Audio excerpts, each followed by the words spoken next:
Hello students, इस video में हम लोग फ्रैक्शन के कुछ वर्ड प्रॉब्लम्स प्रैक्टिस करेंगे।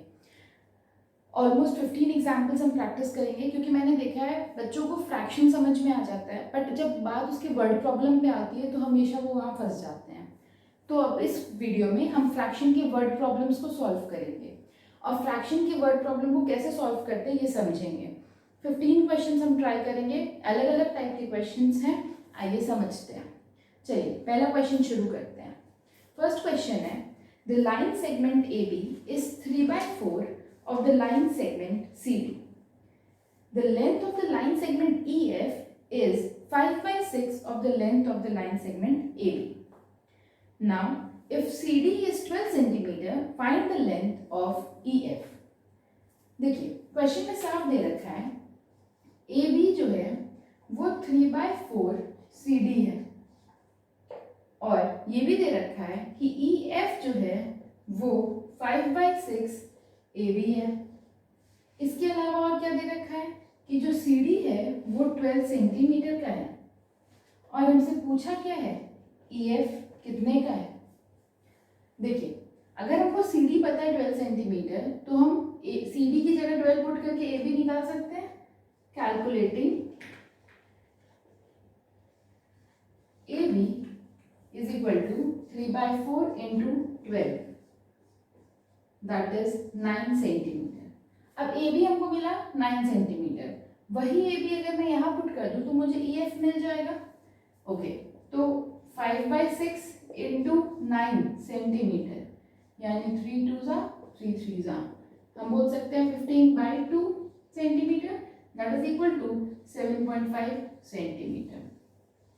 तो हमारा आंसर आ गया EF is 7.5 centimeter. This was the first example. Now we'll move to the second example. Second question is, there are 125 apples and oranges in the basket. If 7/25 of the fruits in the basket are oranges, how many apples does the basket have? Question is saying that the total number of fruits, total fruit, what we have in the basket, that is apple and orange, is 125. Now, the question is saying that orange is 7/25 of fruit. मतलब total fruit हमारे पास 125 था और orange जो है वो 7/25 of fruit है, मतलब 7/25 into 125 हमने निकाला, हमें मिला 35। नंबर ऑफ ऑरेंजेस हो गया 35, टोटल फ्रूट्स है 125, तो देयरफॉर एप्पल क्या होगा 125 minus 35, that is equal to 90. And now this is the answer. Total fruit was 125, orange आ गया हमारे पास 35, तो फ्रूट में हमारे पास एप्पल और ऑरेंज ही था, तो एप्पल कितना हो गया 90। ठीक है, आई गेस समझ में आ गया होगा। ओके, अगले एग्जांपल की तरफ फीड करते हैं। Third example, a club has 360 members of which 80 are government officers and others are businessmen. What fraction of members of the club are businessmen? देखिए क्वेश्चन कह रहे हैं कि क्लब में जो टोटल मेंबर हैं वो हैं 360। क्लब में टोटल मेंबर 360 हैं, जिसमें गवर्नमेंट वाले जो गवर्नमेंट जॉब वाले बंदे हैं वो 80 हैं। जो गवर्नमेंट जॉब वाले हैं वो 80 हैं। ना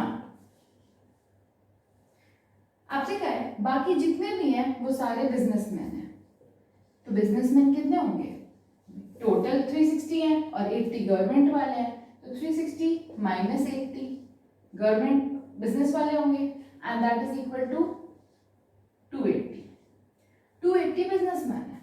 क्वेश्चन आपसे पूछा था what fraction of the member का फ्रैक्शन पूछ रहा है यहाँ पे कि जितने बिजनेसमैन है उनका फ्रैक्शन बताइए। तो फ्रैक्शन क्या होगा, fraction of businessman will be 280 upon 360, क्योंकि 280 बिजनेसमैन थे और 360 टोटल है, फ्रैक्शन वही होता है, इसका हिस्सा अपॉन टोटल, तो 280 अपॉन 360।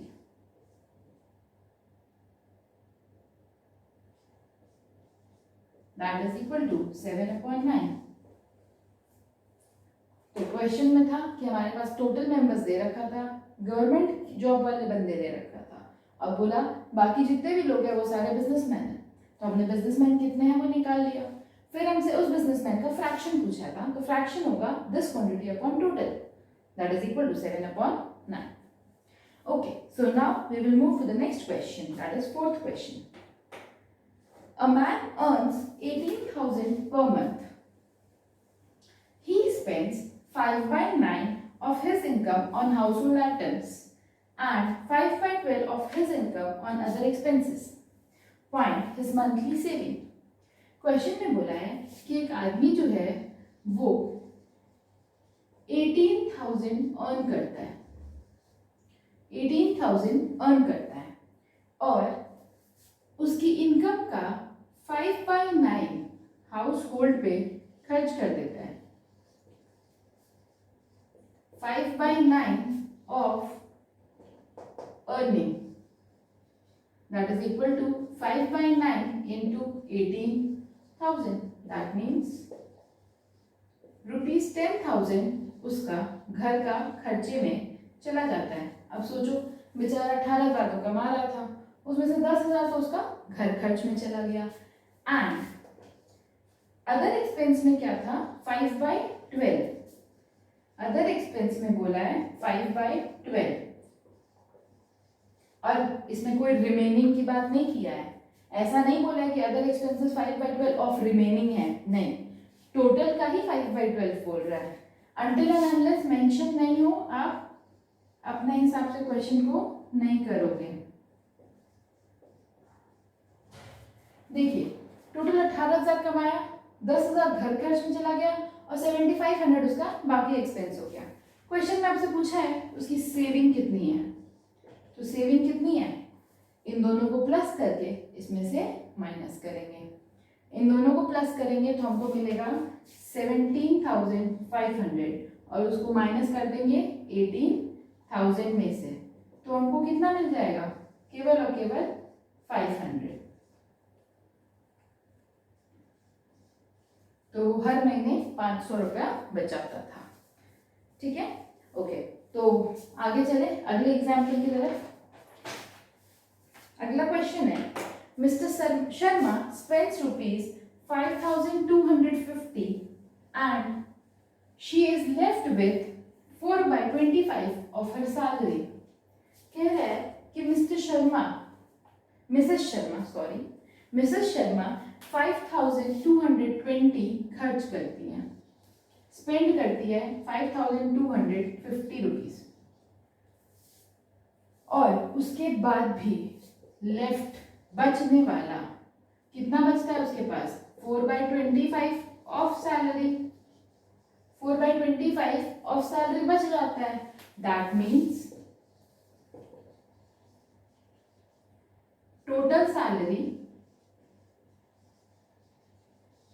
का जो फ्रैक्शन होता है वो 1 होता है, क्योंकि वो टोटल है, तो टोटल सैलरी इन फ्रैक्शन 1 हो गया, उसमें से खर्च हो रहा है 4/25, सॉरी बच रहा है 4/25, तो स्पेंड फ्रैक्शन क्या आ जाएगा, 1 - 4/25। देखिए किसी भी चीज का फ्रैक्शन की अगर हम बात करें तो वह जब तक वो इनकम्प्लीट होल की बात होती है तो वो पूरा का पूरा 1 होता है, तो टोटल सैलरी तो 1 है। अब सेविंग कितनी हो रही है उसकी, 4/25 की, 5,250 खर्च करने के बाद उसके पास सैलरी का 4/25 बच जाता है। 4/25 इज द फ्रैक्शन, तो अगर 4/25 बच जाता है तो कितना खर्चा करती है in terms of fraction, 25/25 - 4/25, that is equal to 21/25। तो हम ये बोल सकते हैं कि पूरी सैलरी का 21/25 वो खर्च करती है। तो according to question 21/25 of salary is equal to 5,250. 21/25 of salary is equal to 5,250. That means 21/25 into x is equal to 5250. Now I am writing here x के साथ ये पूरा मल्टीप्लाई में है, तो इधर जाके हम करेंगे डिवाइड. इक्वल टू के उधर जब भी कोई साइन जाता है तो अपोजिट होके जाता है, मतलब मल्टीप्लाई डिवाइड हो जाता है, डिवाइड मल्टीप्लाई हो जाता है, प्लस माइनस हो जाता है, माइनस प्लस हो जाता है. तो ये मल्टीप्लाई है तो उधर जाके क्या होगा डिवाइड. तो x इज इक्वल टू क्या हो जाएगा 5250 divide by 21/25 that is equal to 5250 into 25/21. ना सॉल्व करते हैं, आंसर आ जाएगा हमारा 6250. जब हम सॉल्व करेंगे तो हमारा आंसर आ जाएगा 6250. इसका मतलब मिसेस शर्मा की पूरी जो सैलरी थी वो 6250 थी. ओके, तो अब हम चलते हैं अगले क्वेश्चन की तरफ.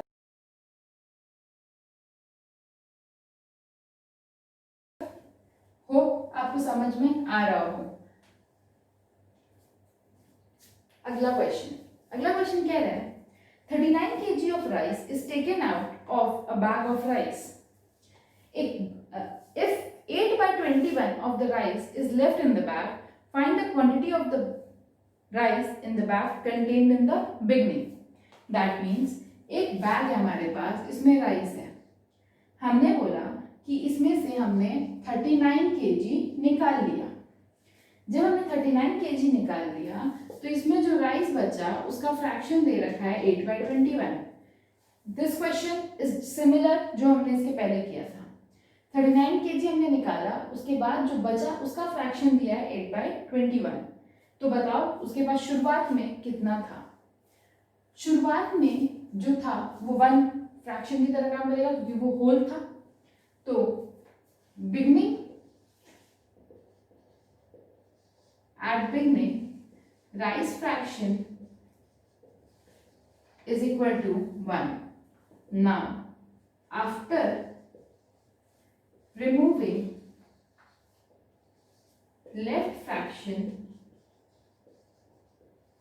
is equal to 8/21. therefore removed fraction कितना होगा, इसलिए removed कितना होगा 1 minus 8/21 that is equal to 13/21. Now, according to question, what we removed in kg? 39 kg. That means 13/21 जिसका फ्रैक्शन आया उसको हमने kg में दे रखा है. तो हमारे क्वेश्चन के हिसाब से 13/21 of total x is total rice is equal to 39.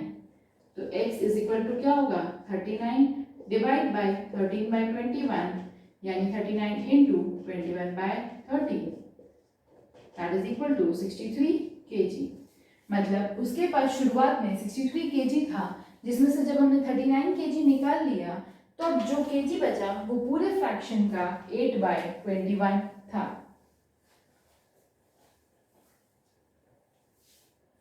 Okay, अब हम एक लेवल और अप चलेंगे और अगले क्वेश्चन की तरफ मूव होंगे. इन अ school 1/16 of the students were absent on a certain day. If 750 students were present on that day, find the total number of students in the school. कह रहा है एक स्कूल में एक स्कूल, ठीक है, 1 डे, एक ही दिन की बात की हो रही है. एब्सेंट का फ्रैक्शन दे रखा है 1/16 और प्रेजेंट की वैल्यू दे रखी है 750. टोटल स्टूडेंट पूछ रहा है, उसको हम मान लेते हैं x. टोटल स्टूडेंट x, इसका मतलब एब्सेंट कितने होंगे x माइनस 750, क्योंकि 750 तो प्रेजेंट थे तो हम कितना मानेंगे, टोटल कितने होंगे x थे, x हमने टोटल मान लिया, 750 प्रेजेंट थे तो एब्सेंट कितने होंगे x माइनस 750. तो अकॉर्डिंग टू क्वेश्चन हो गया हमारा 1/16 of x is equal to x minus 750। ना अब देखिए इसको सॉल्व करने का तरीका हमको समझना है, क्योंकि यहाँ तक तो कंसेप्ट सेम था, यहाँ तक तो चीज़ें समझ में आ गई, बट अब इसको सॉल्व कैसे करें, यहाँ पे बच्चे फंस जाते हैं। देखिए 1/16 into x is equal to x minus 750। जब हम मल्टीप्लाई करते हैं तो हम न्यूमरेटर को न्यूमरेटर से मल्टीप्लाई करते हैं और डिनोमिनेटर को डिनोमिनेटर से। इसका मतलब ये जो x है वो x बाय 1 है, तो हम इस x को न्यूमरेटर मानेंगे और न्यूमरेटर से मल्टीप्लाई करेंगे तो हमको मिलेगा x/16 is equal to x minus 750। अब हम करेंगे क्रॉस मल्टीप्लाई, क्योंकि इसके नीचे कुछ नहीं है मतलब 1 है, तो हम करेंगे क्रॉस मल्टीप्लाई। देखिए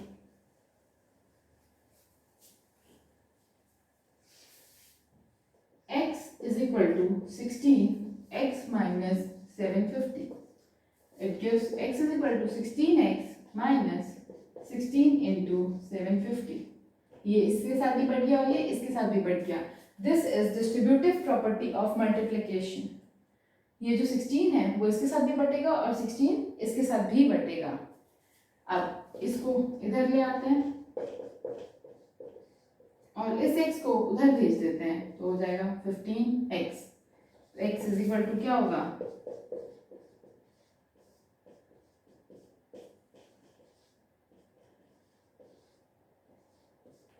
टोटल स्कूल में 800 बच्चे थे। टोटल स्कूल में 800 बच्चे थे जिसमें से 750 प्रेजेंट थे, तो एब्सेंट कितने थे, 50 एब्सेंट थे। चलिए आगे बढ़ते हैं। कैलकुलेशन को एक बार फिर से वीडियो को पॉज करके समझिएगा ज़रूर, क्योंकि कैलकुलेशन यहाँ वाली थोड़ी सी अलग थी जो हमें समझनी है। ओके, अगले क्वेश्चन की तरफ मूव करते हैं। It takes 7/4 metre of cloth to make a pair of trouser. If the cloth needed to make 10 pair of trousers is cut out of 20 meter length of cloth, what length of cloth will be left? कह रहा है एक pair of trouser बनाने में उसको जो कपड़ा चाहिए वो है 7/4 मीटर। अब उसको बनाना कितना है, 10 पेयर। तो अगर एक को बनाने में 7/4 चाहिए तो 10 को बनाने में कितना चाहिए होगा, इंटू 10, 35/2 मीटर। एक पेयर बनाने में 7/4 मीटर चाहिए तो 10 पेयर बनाने में 35/2। अब उसने बोला, क्वेश्चन में ये बोल रहा है कि वो एक दुकानदार के पास गया और उसने 20 मीटर का कपड़ा कटवा लिया। टोटल कपड़ा उसने 20 मीटर का लिया, लेकिन उसको 10 पेयर ट्राउजर बनवाना था, तो उसको जितनी जरूरत होगी उतना ही तो लगेगा, बाकी तो बच जाएगा। तो पूछ रहा है कितना बच जाएगा, तो हमारे पास 20 था, 35/2 यूज हो गया, तो कितना बचेगा, that is equal to 5/2 and that is equal to 21/2 metre. 2.5 metre कपड़ा उसके पास बच जाएगा सारा पैंट बनवाने के बाद भी। सारे ट्राउजर्स 10 के 10 ट्राउजर्स बनवाने के बाद भी उसके पास 2.5 मीटर कपड़ा बच जाएगा। ओके, चलिए आगे चलते हैं अगले क्वेश्चन की तरफ। अगले क्वेश्चन मतलब यहाँ से जो क्वेश्चन स्टार्ट होंगे वहां पे पैसों के बारे में बात हो रही है और सारे के सारे फ्रैक्शंस हमारे मनी रिलेटेड होंगे। देखिए समझिए कैसे क्वेश्चंस हैं। Mister Menon had ₹2,25,000. He gave 1/3 of it to his son and 1/5 of it to his daughter, the rest to his wife. Find how much money did her wife get and what portion of money did her wife get. Portion का मतलब fraction से होता है, portion का मतलब fraction से होता है। क्वेश्चन में बोला है कि मेनन एक बंदा है जिसका सन भी है, डॉटर भी है और वाइफ भी है। मेनन के पास 2,25,000 रुपीज हैं, उसका 1/3 उसने अपने बेटे को दिया, इसका 1/3 दिया, यानी 1/3 of 2,25,000। Okay, we will get 75,000। तो मिस्टर मेनन ने अपने बेटे को 75,000 दिया, अपनी डॉटर को 1/5 दिया। 1/5 into 2,25,000, she will get 45,000। Mister Menon ने अपने बेटे को 75,000 दिया, अपनी डॉटर को 45,000 दिया, और उसके बाद जो भी बचा वो उसने अपनी वाइफ को दे दिया। तो बचा कितना? देखो, इन दोनों को ऐड करो, आपको क्या मिल रहा है?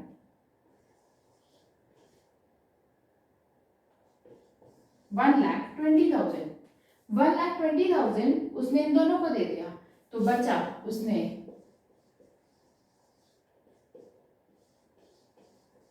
अपनी वाइफ को बचा हुआ पैसा दिया, दैट इज 1,05,000। बचा हुआ पैसा उसने अपनी वाइफ को दिया। अब आपसे पूछा है उसने अपनी वाइफ को कितना दिया एंड कितना पोर्शन दिया। पोर्शन का मतलब होता है हिस्सा, जिसको हम फ्रैक्शन के टर्म्स में बताते हैं। तो फ्रैक्शन के टर्म्स में अगर मेरे को बताना हो तो मैं करूंगी वाइफ का हिस्सा अपॉन टोटल। वाइफ का हिस्सा अपॉन टोटल। देखिए ये कट गया, 15 7 का, तो उसने 7/15 हिस्सा अपनी वाइफ को दिया। उसने इन अमाउंट 1,05,000 दिया और उसने इन पोर्शन 7/15 अपनी वाइफ को दिया। ओके, तो होप ये क्वेश्चन समझ में आ गया हो। आगे बढ़ते हैं, इसी में हम एक्सटेंड होते चले जाते हैं।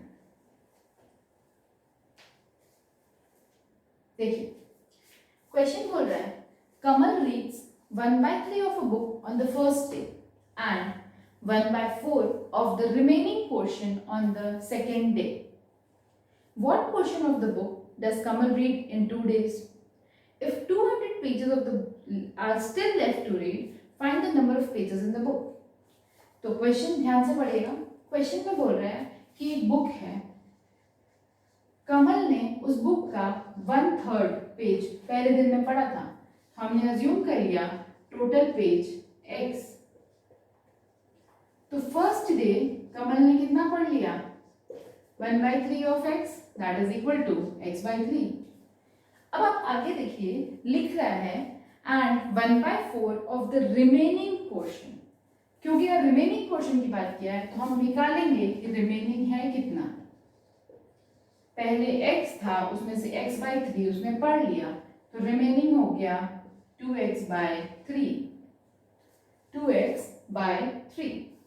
ओके, अब कह रहा है कि सेकेंड डे उसने 1/4 पढ़ा। सेकेंड डे उसने 1/4 of 2x/3, that is equal to 1/4 into 2x/3, that is x/6। x/6 उसने सेकेंड डे x/6 पढ़ा। अब पहले दिन उसने x/3 पढ़ लिया था, दूसरे दिन उसने x/6 पढ़ा। कह रहा है, अभी भी पूछ रहा है what portion of the book does Kamal read in 2 days। उसने 2 दिन में कितना बुक पढ़ लिया, कितना पोर्शन पढ़ा। तो पोर्शन निकालना है तो पहले तो आप टोटल निकालो कि कितना पढ़ा। तो x/3 प्लस x/6, ये उसने टोटल पढ़ा 2 दिन में। तो आप बोल सकते हो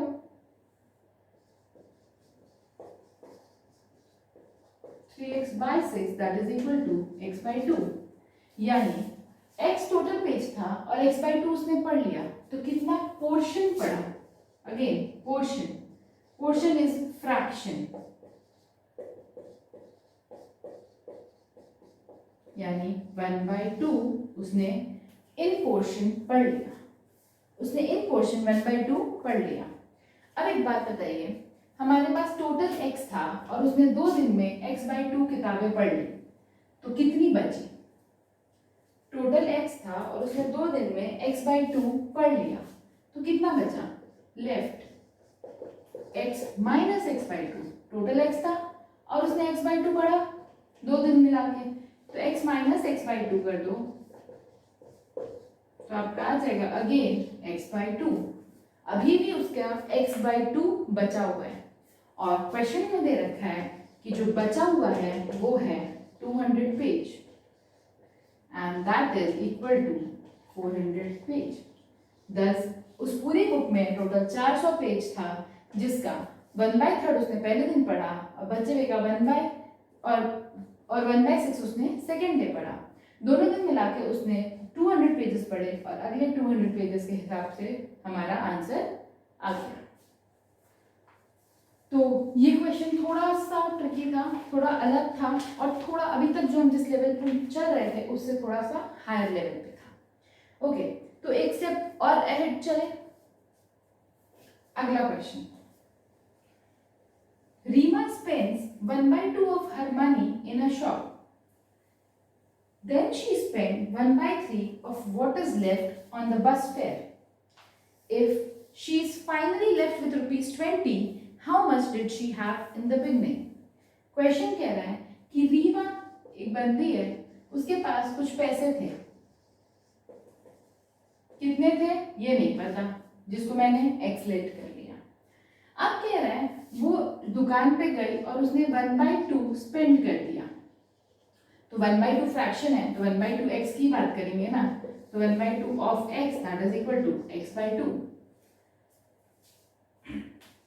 आगे बोला है उसके बाद उसने 1/3 खर्च किया, किसका? जितना बचा है उसका। बचा कितना?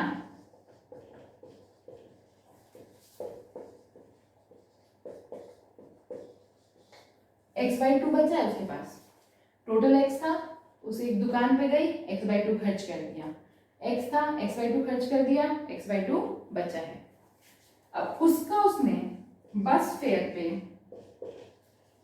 1/3 खर्च किया, जो बचा है उसका 1/3 खर्च किया। अब इसके बाद कितना बचा है? वापस से x/2 था, उसमें से भी उसने x/6 खर्च कर दिया, तो हम बोलेंगे 2x/6 यानी x/3 बचा। x/3 बचा, तो x/3 बचा है और क्वेश्चन के हिसाब से x/3 हमारा 20 रुपया है। x/3 जो बचा है उसके पास, बस की टिकट देने के बाद भी जो बचा है उसके पास वो 20 रुपये है। तो अकॉर्डिंग टू क्वेश्चन हमारे पास x/3 20 रुपीज है, तो x हमारा कितना हो गया? 60 रुपीज। यानी रीमा के पास टोटल 60 रुपीज था, जिसका उसने 1/2 यानी 30 रुपीज उसने दुकान पे खर्च किया। और अब 30 खर्च करने के बाद 30 बचा उसके पास, उसने उसका 1/3 यानी 10 रुपए एक बस वाले को दिया और अभी भी उसके पास कितना बचा है? 20 रुपए बचा है। ठीक है, आगे चलते हैं अगले क्वेश्चन की तरफ।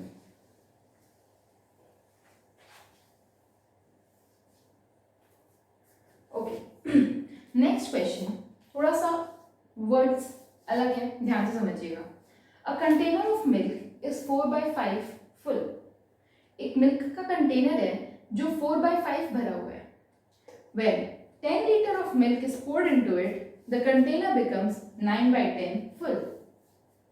What is the capacity of the container? ध्यान दीजिएगा, कह रहा है एक कंटेनर है जिसमें मिल्क है, कितना है ये पूछ रहा है हमसे, तो हम इसको एज्यूम कर लेते हैं x लीटर है। हमने एज्यूम कर लिया कि हमारे पास x लीटर मिल्क है। उसको हम बोल रहे हैं कि कंटेनर की जो कैपेसिटी है वो हमने एज्यूम किया कि x लीटर है। तो अभी भरा हुआ कितना है? फुल कितना है अभी? x इंटू 4/5, क्योंकि 4/5 फुल है तो 4x/5। अब जब हम इसमें 10 लीटर और डाल रहे हैं, पोर का मतलब डालना, अब जब हम इसमें 10 लीटर और डाल रहे हैं तो हमारा जो कंटेनर है वो 9/10 फुल हो जा रहा है, यानी 9/10 ऑफ x। इसकी कैपेसिटी थी पूरी x लीटर की, पहले वो 4/5 फुल था, यानी 4/5 ऑफ x फुल था। बाद में जब हमने इसमें 10 लीटर और डाला तो ये 9/10 फुल हो गया, तो यानी 9/10 x हो गया। अब देखो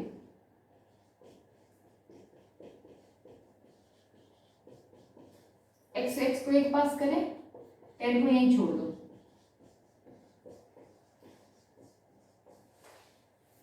ठीक है। अब 10 इज इक्वल टू एलसीएम लिया,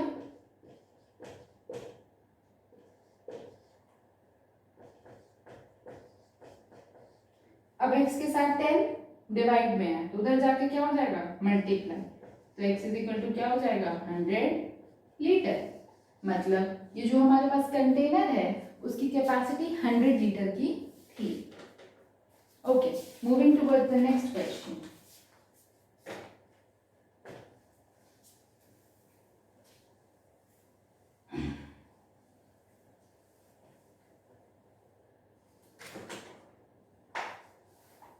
Hamid deposited 1/4 of his salary in a bank. Then he spent 3,000 and found that he was left with 7/12 of his salary. Find his salary. Hamid एक बंदा है, उसकी सैलरी आती थी, हमने मान लिया कि उसकी जो सैलरी है वो x रुपीज है, क्योंकि हमको पता नहीं कितनी है। अब उसने क्या किया, इसका 1/4 बैंक में जमा कर दिया। तो बैंक में कितना जमा कर दिया, 1/4 of x, that is equal to x/4। उसके बाद उसने 3,000 और खर्च कर दिए, 3,000 और खर्च कर दिए, और इतना करने के बाद भी उसके पास कितना बचा है, 7/12 बचा है। इतना खर्च करने के बाद भी उसके पास 7/12 बचा है। देखिए, तो क्वेश्चन हमको क्या बोल रहा है, x/4 उसने बैंक में डाला, 3,000 उसने खर्च किया, और उसके बाद भी उसके पास टोटल था x, उसमें से उसने इतना खर्चा कर दिया, उसके बाद भी उसके पास 7/12x बचा ही है। टोटल उसके पास x था जिसमें उसने x/4 बैंक में डाला, 3,000 उसने खर्चा किया है, यानी टोटल खर्च कितने हो गए, x/4 प्लस 3,000, और उसके बाद भी उसके पास कितना बचा है, 7/12x। अब सॉल्व करने का तरीका देखिए, ब्रैकेट के बाहर अगर माइनस साइन है तो आपका ब्रैकेट साइन चेंज होके खुलता है, मतलब x minus x/4 minus 3,000 is equal to 7/12x। x minus x/4 minus 3,000, ये माइनस की वजह से ये माइनस हो गया, इज इक्वल टू 7/12x। इस 3,000 को हम पीछे कर देते हैं, इसको यहीं रहने देते हैं, और इसको भी यहाँ ले आते हैं, ठीक है। 3,000 ऐसे ही छोड़ दीजिए, एलसीएम लेंगे,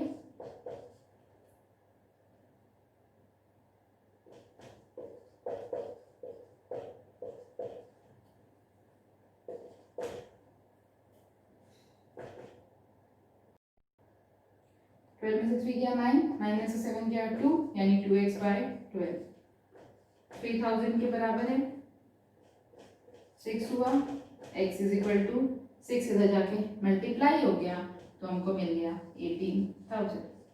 मतलब उसकी टोटल सैलरी 18,000 थी, उसकी टोटल सैलरी 18,000 थी। क्वेश्चन एक बार फिर से बता दूं, हामिद के पास x रुपीज था, उसने बैंक में x/4 जमा कर दिया, अब उसने 3,000 रुपए खर्च कर दिए, और उसके बाद उसने रियलाइज किया कि अभी भी उसके पास उसकी सैलरी का 7/12 हिस्सा बचा है। तो टोटल पैसा था उसके पास x रुपीज, उसमें से उसने x/4 बैंक में जमा किया और 3,000 खर्च किया, ये टोटल खर्चा हुआ, जिसको हमने ऐड करके इसमें से माइनस किया, तो हमारे पास फिर भी कितना बचा, 7/12x। सॉल्व करने का तरीका, माइनस साइन है तो जो ब्रैकेट खुलेगा वो माइनस साइन के साथ खुलेगा, साइन चेंज हो जाएगा, अंदर वाला माइनस होगा तो प्लस, प्लस होगा तो माइनस, साइन चेंज हुआ। ये नंबर है, ये तीनों वेरिएबल है, इन तीनों को हमने एक पास किया और इसको एक पास, इसको उधर भेज दिया और इसको इधर ले आए, ताकि ये माइनस प्लस में कन्वर्ट हो जाए। फिर हमने एलसीएम लिया, x की वैल्यू निकाली और हमें आंसर पता चल गया। ओके, सेकेंड लास्ट क्वेश्चन, बहुत ज्यादा लंबा नहीं होगा, बोर आप नहीं होना। सेकेंड लास्ट क्वेश्चन की तरफ चलते हैं। सेकेंड लास्ट क्वेश्चन हमारा ये है, ध्यान से समझिएगा। A small vessel is used to take out oil from a larger vessel. The capacity of the small vessel is 3/50 of the volume of the oil contained in the larger vessel. If the small vessel is filled 15 times to draw out the oil from the larger vessel, what fraction of original volume of oil is left in the larger vessel? मतलब हमारे पास एक बड़ा vessel है और एक छोटा vessel है। कह रहा है कि जो छोटे वाले की कैपेसिटी है वो बड़े वाले की 3/50 टाइम्स है। लेट्स सपोज इसकी कैपेसिटी x लीटर की है, बड़े वेसल की कैपेसिटी हमने मान लिया x लीटर की है, तो छोटे वाले की क्या होगी 3/50 इंटू एक्स, यानी 3x/50 लीटर की कैपेसिटी छोटे वाले की है। अब क्वेश्चन में कहा कि उसने छोटा वाला 15 बार, छोटा वाला वेसल उसने 15 बार भरा ताकि वो इसमें से पानी निकाल सके, मतलब ऑयल निकाल सके। तो बताओ अभी भी कितना ऑयल बचा है। देखिए एक बार भरने पे उसको 3x/50 ऑयल निकलता, तो उसने 15 बार भरा, 15 टाइम्स, तो कितना ऑयल उसने निकाला होगा 15 into 3x/50, that is 9x/10। Total x था जिसमें से उसने 9x/10 निकाल लिया, तो अब कितना बचा x/10, x/10। पोर्शन पूछा है, अगेन पोर्शन मतलब फ्रैक्शन। फ्रैक्शन क्या होता है x/10/x, यानी टोटल x था और x/10 बचा था, तो ये x/10 1/10। उसके पास दो वेसल थे, एक बड़ा एक छोटा। बड़े वाले की कैपेसिटी x थी, छोटे वाले की, जो बड़े वाले की थी उसका 3/50 थी, यानी 3/50x। अब वो आप ये समझ लो एक बाल्टी और एक मग्गा, उसने 15 बार मग्गे भर भर के ऑयल निकाला, तो उसने 15 बार में भी कितना निकाला 9x/10। अभी भी उसमें कुछ ना कुछ ऑयल बच गया, दैट इज x/10। और फ्रैक्शन पूछा है तो दिस अपॉन दिस, x से x कट जाएगा 1/10, तो उसका फ्रैक्शन आ जाएगा। ओके, लास्ट क्वेश्चन जो कि हम अपने प्रैक्टिस के लिए करेंगे। मैंने आपसे कहा था हम 15 क्वेश्चंस प्रैक्टिस करेंगे। ओके, सो लास्ट क्वेश्चन ध्यान से समझिएगा। Mr. Bose gave 2/3 of his money to his wife. His wife gave 3/4 of her money to her daughter. 2/3 of the daughter's money was stolen and she was left with 30,000. How much money did Mr. Bose have? देखिए, mister Bose एक बंदा है जिसके पास खुद के पास कुछ पैसे थे, मनी था। लेट्स सपोज उसके पास x रुपीस था, उसने अपना 2/3 ऑफ x उसने वाइफ को दिया। वाइफ के उसने कितना दे दिया 2x/3। वाइफ ने अपना 2/3 उसने अपनी वाइफ को 3/4 दिया, तो वाइफ के पास कितना हो गया 3x/4। वाइफ ने अपने पैसे का 2/3 अपनी डॉटर को दिया। वाइफ ने अपने पैसे का 2/3 अपनी डॉटर को दिया, यानी x/2 रुपीज अपनी डॉटर को दिया। बट डॉटर का ये कहना है कि उसके पास से 30,000 रुपए, मतलब कुछ, I am sorry question wrong हो गया। मिस्टर बोस के पास x रुपीस था, मिस्टर बोस ने अपने पैसे का 2/3 रुपीज अपनी वाइफ को दिया, दैट इज 2x/3। वाइफ ने अपने पैसे का 3/4 अपनी डॉटर को दिया, यानी 3/4 of 2x/3, that is x/2। Wife ने अपनी डॉटर को x/2 रुपीस दिया, और उसके बाद डॉटर का ये कहना है कि मेरे पास जो था उसका भी 2/3 चोरी हो गया, मेरे पास जो था उसका भी 2/3 चोरी हो गया। तो स्टोलन कितना है 2/3 ऑफ x/2, तो 2/3 इंटू x/2 यानी x/3 चोरी हो गया। और चोरी होने के बाद जो पैसा उसके पास बचा वो है 30,000। उसके पास था कितना, x/2, चोरी हो गया x/3, तो बचेगा कितना, x/2 माइनस x/3, और जो कि किसके इक्वल है, 30,000 के। देखिए मिस्टर बोस के पास x रुपीज हमने लेट कर लिया कि था, उसने अपनी वाइफ को जो दिया वो 2/3 ऑफ x था, 2/3 x उसने अपनी वाइफ को दिया, यानी 2x/3 उसने अपनी वाइफ को दिया। वाइफ के पास 2x/3 रुपीज था और वाइफ ने अपना हिस्सा अपने में से 3/4 हिस्सा अपनी डॉटर को दे दिया, तो 3/4 इंटू 2x/3 यानी x/2 उसने डॉटर को दे दिया। डॉटर का ये कहना है कि मेरे पास जो पैसा है उसका 2/3 चोरी हो गया, मेरे पास जो पैसा है उसका 2/3 चोरी हो गया, दैट मीन्स x/3 चोरी हो गया। और चोरी होने के बाद जो बच रहा है वो 30,000 है, उसके पास था इतना, इतना चोरी हो गया तो 30,000 बचा, यानी 18,000।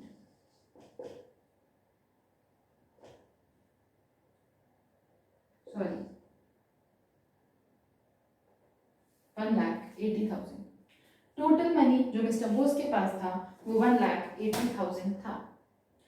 मैंने कोशिश की है आपको फ्रैक्शन के वर्ड प्रॉब्लम्स समझाने की, ताकि आपके कंसेप्ट क्लियर हो सकें और आपको वर्ड प्रॉब्लम में प्रॉब्लम ना हो।